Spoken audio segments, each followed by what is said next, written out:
Yeah, yeah, yeah. Oh, Trump is deploying the troops. Pam Bondi's going to run it. So, guys, if you think that the Epstein things went well, wait do you see this? It's going to be phase one. Everybody who lives there is going to be invited to get a book. Do bad things, go to jail. We knew that. Oh, okay. Wait till phase 2. Sorry, we don't have it. We're going to skip to phase 3. Which is nobody will know. Chad, you always take the liberal side. When did I take the liberal side? Whenever you don't validate somebody's feelings. What liberal side did I take? It's probably right, but still, what liberal side did I take? I've taken no liberal side. DC's done this to themselves. They have.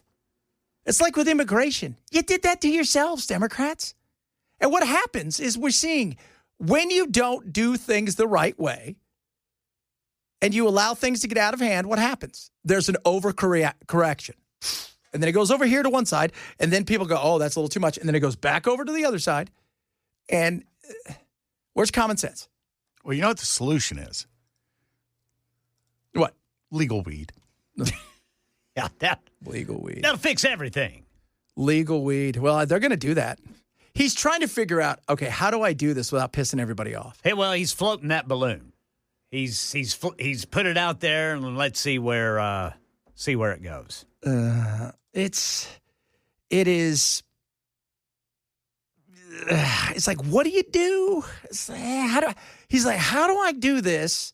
Because we've been the party. And, you know, for all the people out there, Trump is far more of got a libertarian feel for a lot of stuff. He put people on the Supreme Court when it comes to abortion, but that was never like Trump's. It was a big deal for a lot of people, but it wasn't like Trump, like he lost sleep over it. We got to figure out how to get a bunch of people on. No. And even he's kind of walked that back. He's like, well, you know, what about this? And same thing with weed. I don't think Trump cares. He doesn't. And like anything, here's a perfect example of ridiculousness. So everybody goes, oh, I don't want it to smell like San Francisco, although you can't smell through all the poop and stuff on the ground. So that's hard to tell. A little mixture. But if you go to places like, you know, I've heard a lot of this about Colorado. It smells like weed. It was never meant for you guys to want it to do that, to do it everywhere all the time. That's the thing. It's funny. Smoking was one of those weird things where eventually smoking was kind of like gauche. You just didn't do it out in the public. So they'd have an area and you'd go over and smoke. People, though, once they made weed legal, people just walking around, it's like a reggae concert. No, that's not what you're about. It's, hey, look, guys, it's going to be just like you can't drink outdoors. You can't be wandering around unless you're homeless, drinking. Just, hey, guys, what's going on? I got a drink. I saw a old report. I think it was like NBC from like the 80s. These guys are cracking beers in their truck, and they're like, they better not tell us we can't drink in our trucks no more. I was laughing. Give it 5 minutes. Somebody from MAD wants to talk to you. Yeah. So it's crazy. But like anything, just don't be an idiot. Common sense. DC's in this because they don't use common sense. You've got laws in the books, you don't enforce them. You got laws in the books and you ignore them. You got laws in the books and you're at the point now where you're completely understaffed, outmanned, out everything, and you just give up. Nobody wants to be a cop anymore. Can you blame them? I was watching an interesting conversation between police officer and was one as a podcaster. He was talking about the fact that there's a perfect example of like California, LA, supposed to have God knows how many cops, 15,000. They had like 6,000 or 8,000 cops. Nobody wants to be a cop. Recruiting them is insane. When I was in Arizona, my buddy, he was tasked with the job, I'll see if we can get him on this week, of trying to keep recruits and police officers from quitting. He goes, you get these people all the way through, and then they're like, I don't want to do this after, they go on a ride-along and actually get out there for a couple months. They're like, I don't want to do it. And he was talking about nobody wants to do these gigs anymore because they feel like not only are they at risk for danger. They're also at risk for feeling like they're always going to be sued and nobody's going to back them up, which sucks. I'm sure some of you listen to police officers. Yeah, it's not worth it anymore. It's like, they got a camera. I don't want to be seen as the bad guy. It seems like you've got to walk such a fine line. Yeah. And it's actually, it has gotten to a point where a police officer's job is more dangerous because of just kind of the shift in society that it happened during COVID and after the Minnesota guy. I can't remember his name. Floyd. Yeah, George Floyd. Yeah. That anything you do as a cop, you've constantly got a phone on you recording you all the time. Why do you want to put up with that? Put your life at risk every day for that? Because somebody shoots 30 seconds of something that was a 15-minute thing, right? And all of a sudden, you're all over the news as the worst person on earth. Right. You're a racist. You're against your culture. Whatever it is, you're sued. Everybody's after you. You face going to jail because the pressure on the DA and everybody's mounting, and you didn't get the whole thing. Right. We caught a moment in time. And even if eventually everything comes out, it doesn't matter. Everything is destroyed for you. Everything is. So being a cop, it's a thankless gig. These guys work their asses off for what? For what? I'm curious. Like that Mamdani guy in New York, his thing is like defund the police. Yeah. Great. How about this? Everybody who wants the police defunded, raise your hand. Now, if something bad happens, they're going to send a counselor. Even if a guy's got a machete and he's hacking you up, that way maybe he can talk you out of it. And on the other side of it, if you want the police, hey, guess who shows up in a situation like that? Somebody underpaid and overworked. So, and it's like a shark attack too. There are how many instances where humans come together with police of all races, of all makes and models, and there'll be 8 to 10 different things throughout the year where people lose their mind because it is shown in such a way that makes the cops look horrible. And it's not to say that cops can't be. I think we recognize that. Sure, there's bad apples in the cart. There's bad apples everywhere. Everything. It's like with teachers. Oh, no, there's bad teachers. I have news for you. Just like there's bad doctors, which is really not good. Bad pilots? You don't want that at all. Yeah, that's very little room for error. Yeah. So when it comes to this, though, do I understand why people are frustrated? Yes. But this has to do with the fact that you also have to have a working relationship with the city councils and the DAs. And in many of these cases, in the big cities, they don't. The DAs and city councils and mayors are all to the left. And so everything is deemed evil, racist, and bad. And so there you go. Because you have, it's like with immigration. Trump didn't do anything magical. He's like, let's put the remain in Mexico back there. So if you try to come across, turn around, put you back. That's it. Pretty simple.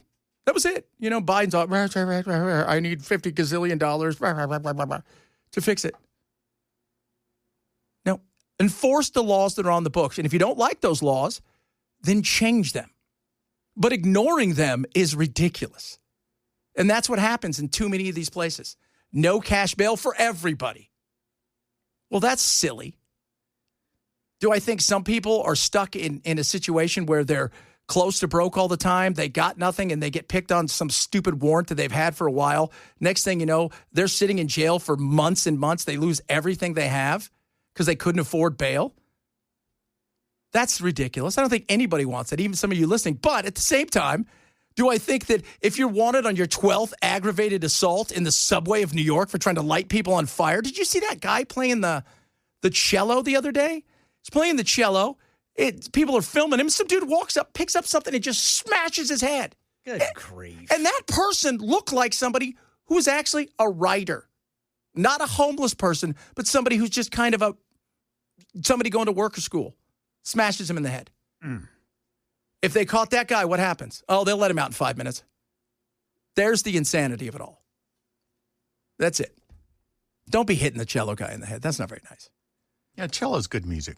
It is. Was it Yo-Yo Ma? Yes. Yeah, your ma, my ma, all ma. I'll tell you that right now. Yo, ma. Yo, ma, what's up? Just, it's not hard. But common sense has eluded everybody in politics over the last umpteen years. It's now about making the most noise and saying ridiculous things and not getting a lot of stuff done. So Trump is forced to go in there and he's going to all right, we're going to put these guys out there and see what happens. And we'll see. I think the FBI's getting involved too. Did you see that? Yeah, it's pretty much all law enforcement level federal agencies are involved. ATF, FBI, DEA, they're all going to be involved. How thrilled do you think the FBI is? Hey, guys, come here. Remember that time that you guys got to learn how to do traffic tickets? Oh, yeah. Told you it'd pay off. Yeah. And somebody said, well, why? What's the difference between all of these things? Well, one is police have a different set of rules than the FBI. That's not really their jam, is traffic stops. Because that was one of the questions they were being asked. Traffic stops? You guys can make traffic stops? If you want to stop things, pick the 5 to 7 areas that are a problem, over police it there. It's a simple thing. Police the hell out of it there. Because those people that live in that area, 99% of them don't want the crap that's going on. They don't want the shootings. They don't want the muggings. They don't want any of that. And D.C. is, it's one of those places. It has definitely changed a little bit, but it's always been kind of that way in certain areas. Just like New York in the 70s and 80s. You guys ever watch old shows or movies and they show New York and it's like the grossest place ever? It was never sunny. It was always dingy. The buildings had no windows. Everything was falling apart. Everybody got mugged. That's how we got Death Wish. With what's his name? Charles Bronson. Charles Bronson, the Canadian Machine. How's it going, eh? He was awesome. What are you doing? Yeah. He was on like his 48th Death Wish movie. Yeah, how many? I think they had 5 of those. Oh, it was awesome. And I think the last one, he was actually... He was like in space? Yeah, he was using rocket launchers and things like that to take out rapists and drug dealers. Yeah. But that's what New York was like. New York was, it was pretty nasty back then. And it's gotten that way now. But now we just don't, even if they arrest people, they throw them out in 5 seconds. There's no room at the inn. I think it's a good way to describe it. Coming up, talk a little bit about Russia.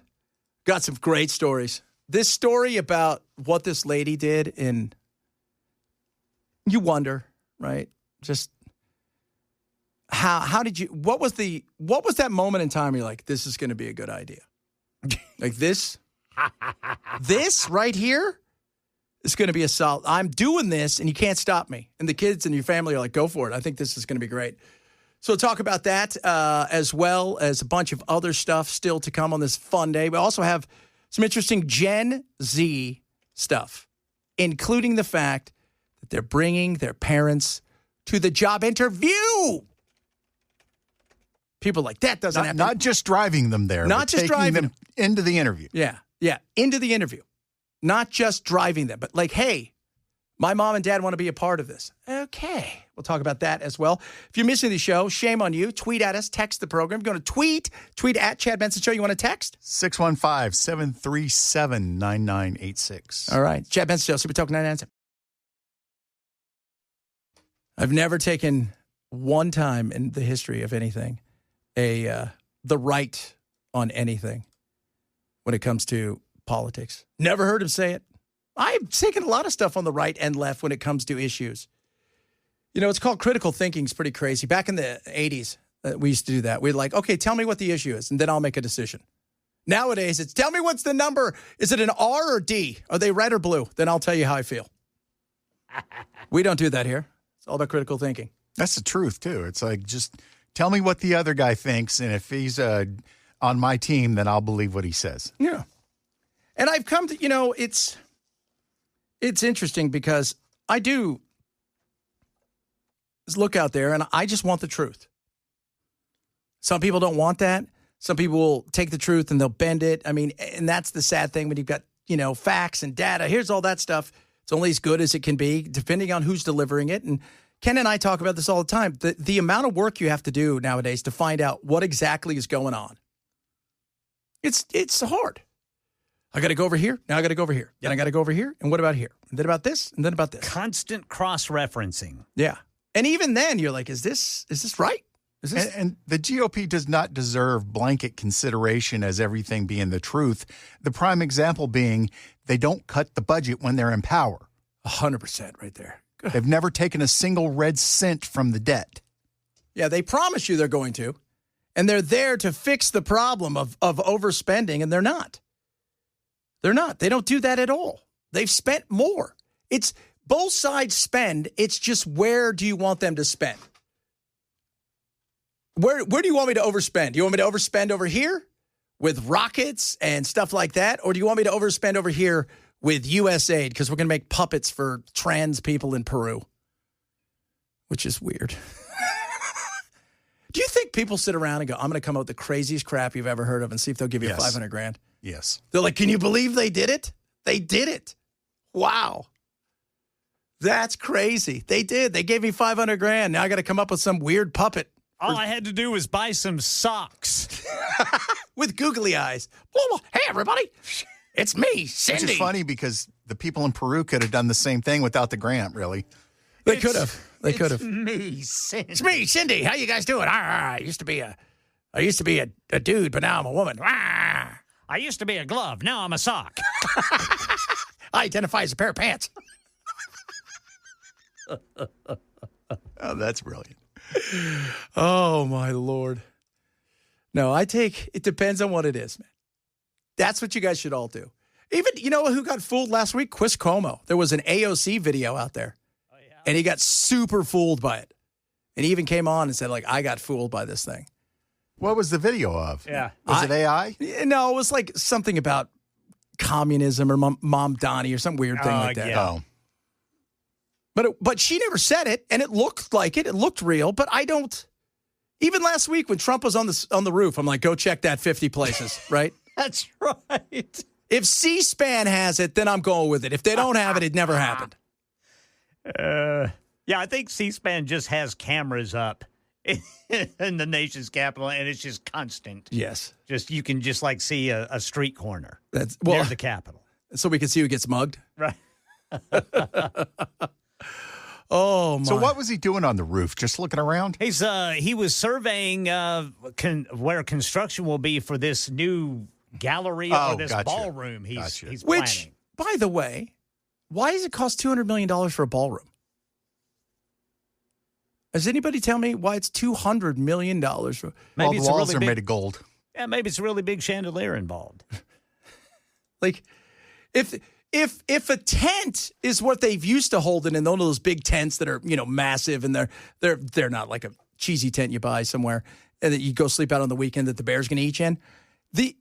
If that's good enough for being kind of a ballroom-ish, and they needed a ballroom for years. I've heard both right and left say, look, the East Wing is not, we need something bigger. $200 million just seems a little spendy. And we're mad at old Powell for spending $18 billion on Italian marble. Well, if it's true that he's putting some of his own money in and getting investors, I don't really have a problem with that as long as there's no taxpayer money involved. Yeah, but I find it hard to believe there's not going to be any taxpayer money involved. Yeah. One thing I know, it can't be attached to the actual White House. It's one of the things it can't be. So there's got to be a separation between the White House and the ballroom. Yeah, I think up there on the roof, he said that he was donating, like this is what he's putting his presidential salary to. Okay. Like when the checks come in, he's just putting it to construction. Here's $4,800. What's that do for you guys? Sally said, golden walls and toilets have to be gold too. They're all bidets. They're all bidets. Golden bidets. It's fantastic. You guys are going to love it. You're going to love it. You're going to love it. Speaking of loving it, what did this person do at a Chuck E. Cheese? We got some Gen Z insanity as well, and their parents. We'll talk a bit about that as well. If you miss any show, shame on you. Grab the podcast. It is the Chad Benson Show. Super Talk 99.7. Chuck E. Cheese, where it's fun to be a kid, or whatever it's called. Nothing says good pizza like a rat. I always liked their pizza. The pizza's actually pretty good. Of course, for years there was that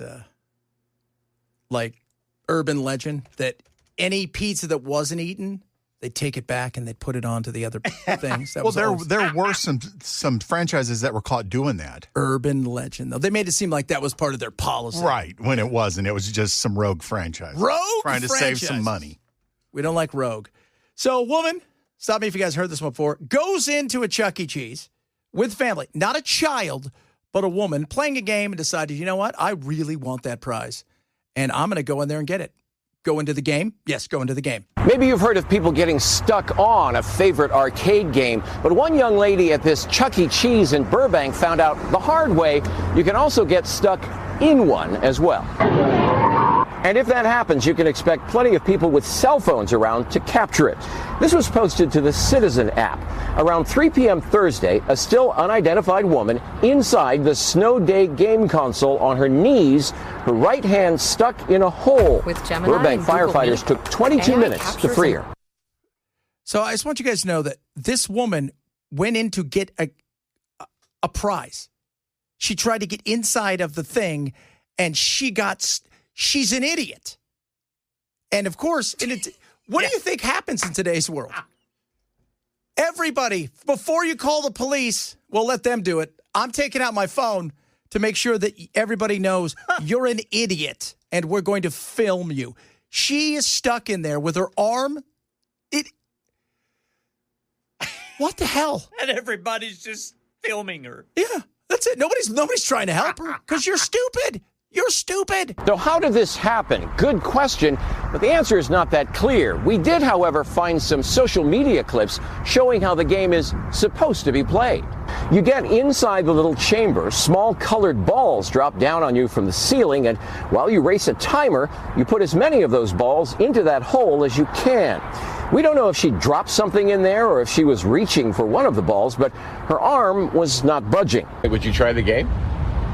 Well, yeah, if it's working. We bumped into Mario Navarez coming out of Chuck E. Cheese this afternoon, and we showed him the video. But I'm not going to stick my hand in that hole. Because you're not an idiot. She stayed around even after they all came to get her out. It took them like 20 minutes to get her out. How do you live? Do you ever meet people and go, how do you survive? Like, what's a day? Everything. Or at least at the very minimum, look at them and go, how do you not fall down more? Yeah, but like you look at people and you go, how do you get through a day? Because everything that you do, you make look harder than it should be. Everything you do is a problem. You can't even go to Chuck E. Cheese with your kid. I expect this from a 4-year-old. I don't expect this from an adult.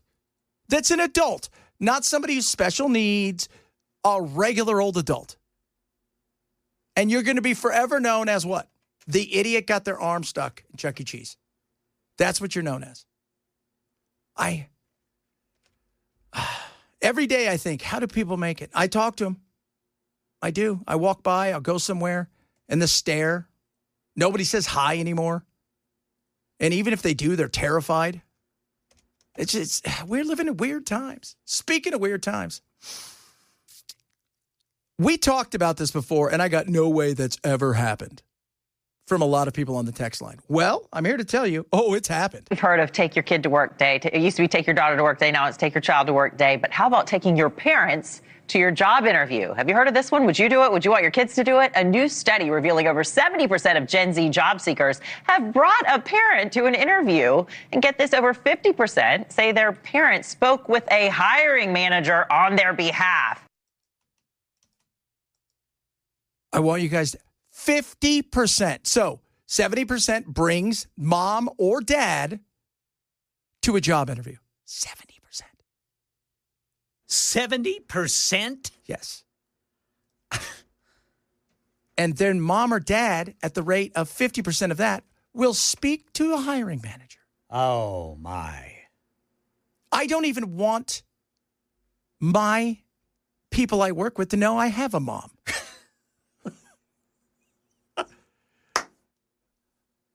I remember, so my uncle lived a very sheltered life. He doesn't anymore. But my grandmother was very much 1980s religious grandma. I heard Nate Bargatze talk about that, like the worst time of religious parents were that.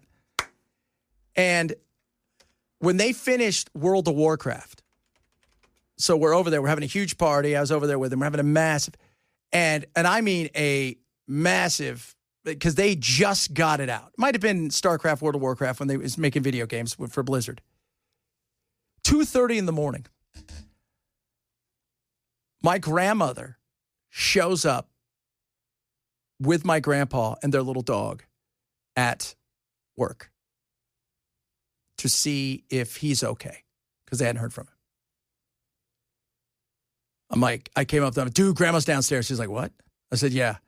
He's like, go tell her. And he comes down. He goes, if anybody sees you here, I'm going to have to quit this job. I can never come here again. I can never show my face. You need to leave now.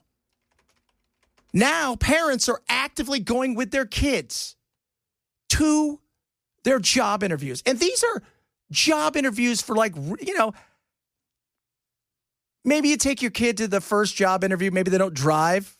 Okay, that's okay. You know, you're going to go get a job at a McDonald's or something like that. You need a lift. Okay. This is not that. These are adults who have graduated college, and mom and dad have to go with them. Yeah, this statistic was really staggering when I saw this. Now, this is extending from help with resumes, proofreading resumes, landing interviews, helping with the job search, and yes, actually calling managers when there's an issue at the office. I think this is all part of Gen Z has grown up in basically a frictionless world. They have apps for dating. They have apps for food delivery. They don't need to learn how to drive. They can take an Uber. Thus, this is spilling over into the job market, and we're seeing the parental involvement being very, very high.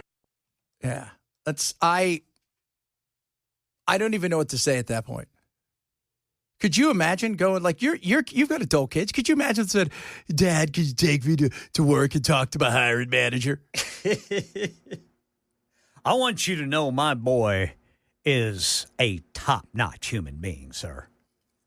You taught him everything he knows. He'll be working hard for you.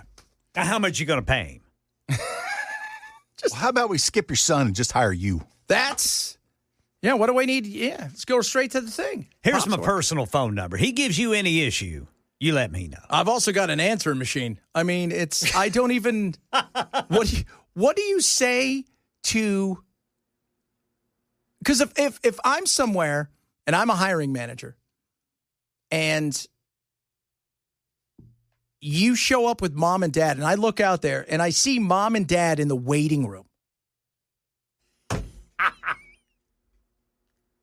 I can't hire you. How could I? Because I also know this. You're not going to feel good one day. Mom and dad are going to make that phone call. Yeah. Send you back to work with a note. I mean, that right. Could you see that?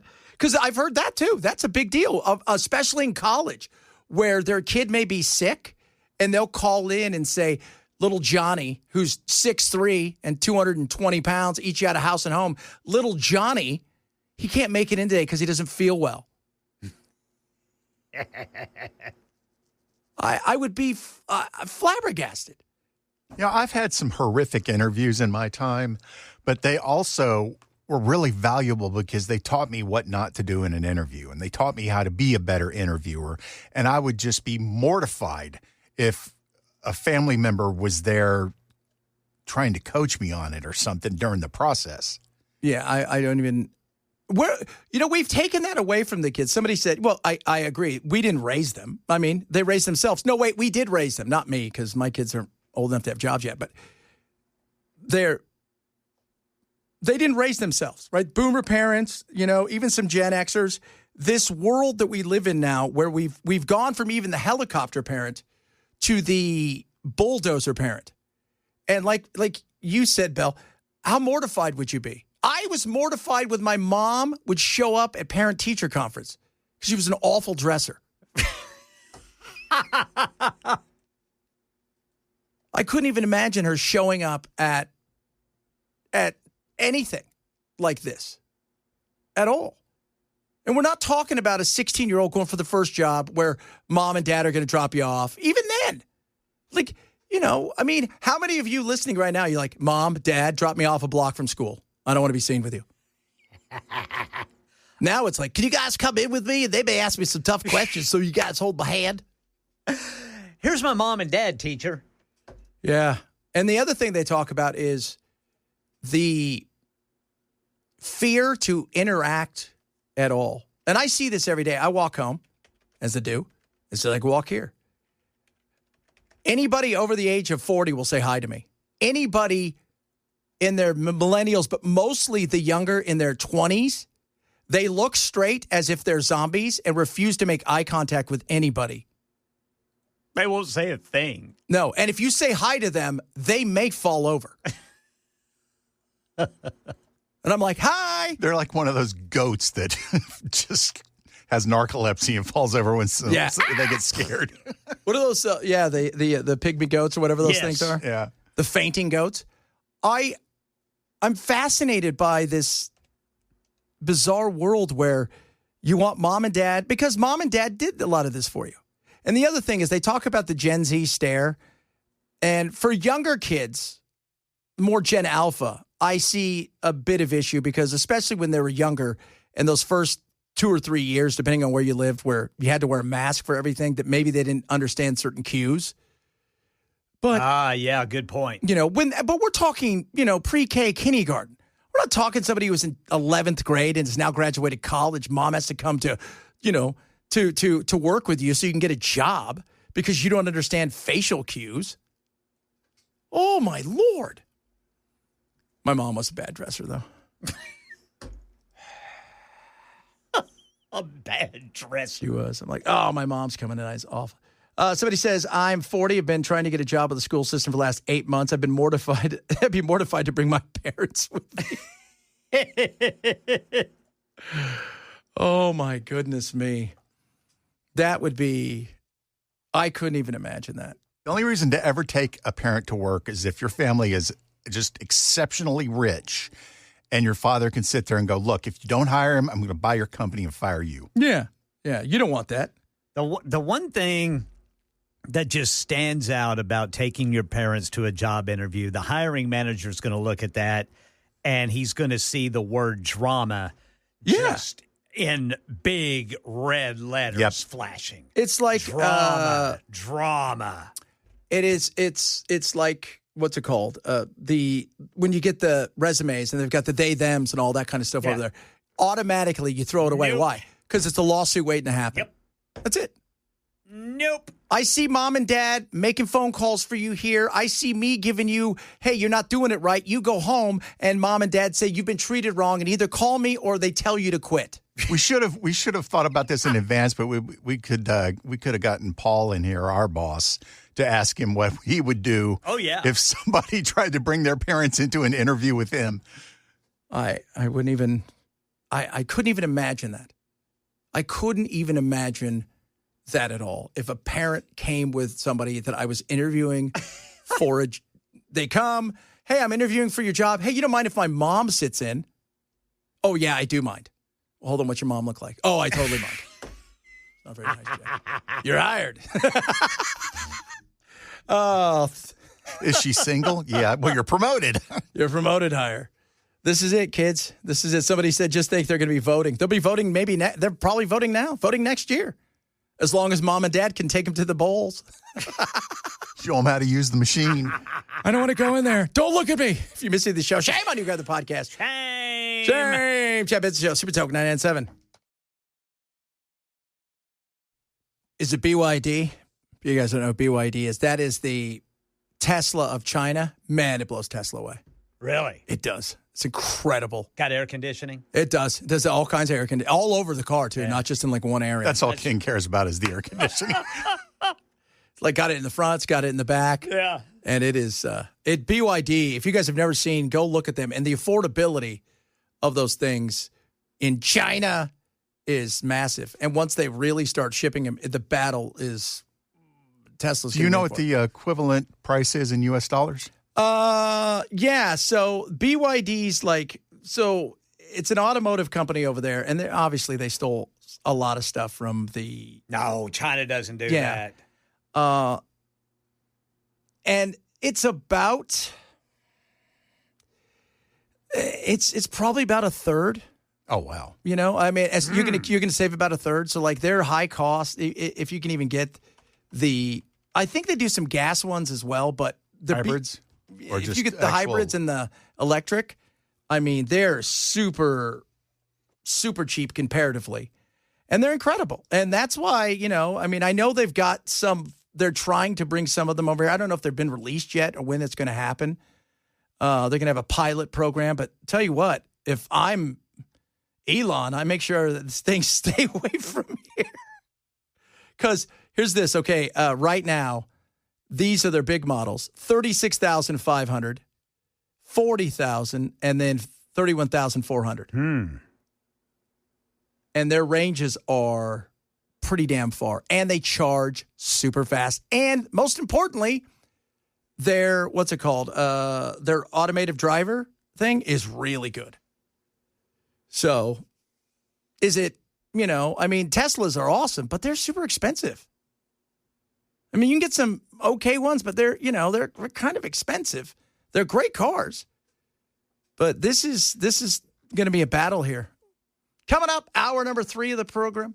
A lot of stuff to get to. Wait till you hear what, it's not White Woman Wednesday, but you're going to want to hear this. We'll talk a bit about this, among other things. If you're missing the show, shame on you. Grab the podcast. Shame. Chad Benson Show, Super Talk 997.